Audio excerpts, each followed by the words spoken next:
So good morning mga kapigmates. So ito yung mga piglet natin.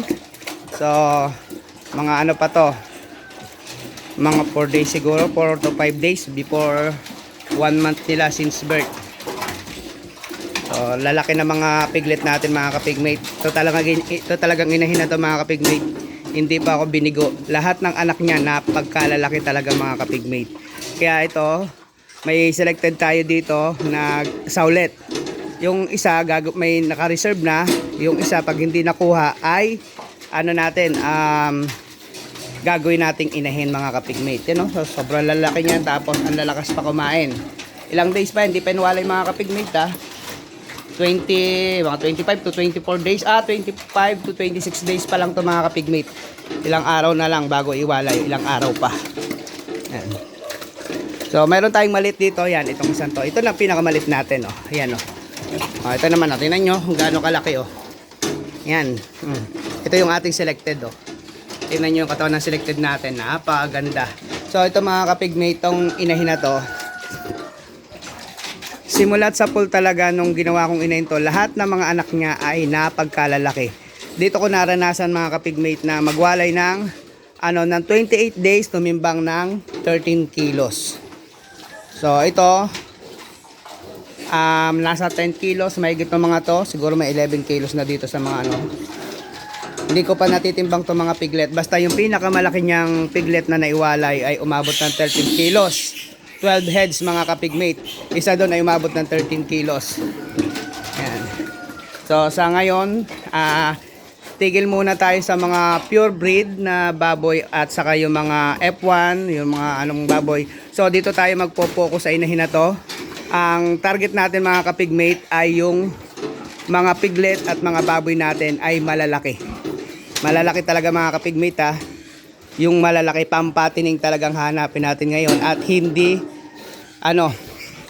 sila, sabihin natin na pwede rin gawing inahin. Pero focus tayo sa malalaking piglet, malalaking baboy. At selected natin isa. Ito isa selected natin. Ayun pa yung isa. Ito yung isang selected natin. Ayun o. Yan yung selected natin na isa. Yun o. Napakaganda ng katawan yan mga kapigmate. Yan yung selected natin. Kayo na lang bahala magbilang kung ilang piglet yan nakikita nyo. So bali 14 yan mga kapigmate. Napagkalalaki yan, yung selected natin, basta yung tindigan mga kapigmate. So bake pa lang na nakapag-select tayo. Mga nagse-select ako dito mga kapigmate ay 5 days. 5 days old pa lang nagse-select na ako. Ayan, ito pa isang natin, selected, yan. Tingnan nyo kung gaano kalaki. Tingnan nyo kamay ko. Pwede na malit yun mga kapigmate to. Yan.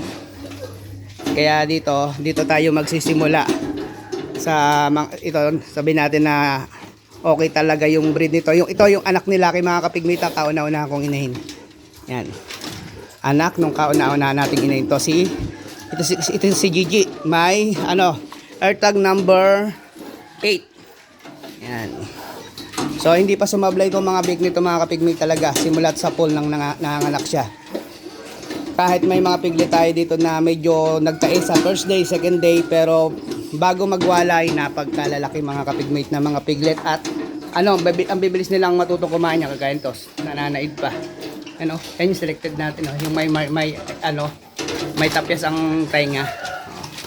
Yan dakot pa siya yun, Ayan mga kapigmate. Bake pa lang, hindi pa nawalay, pwede nang malitsyon. So good morning mga kapigmate.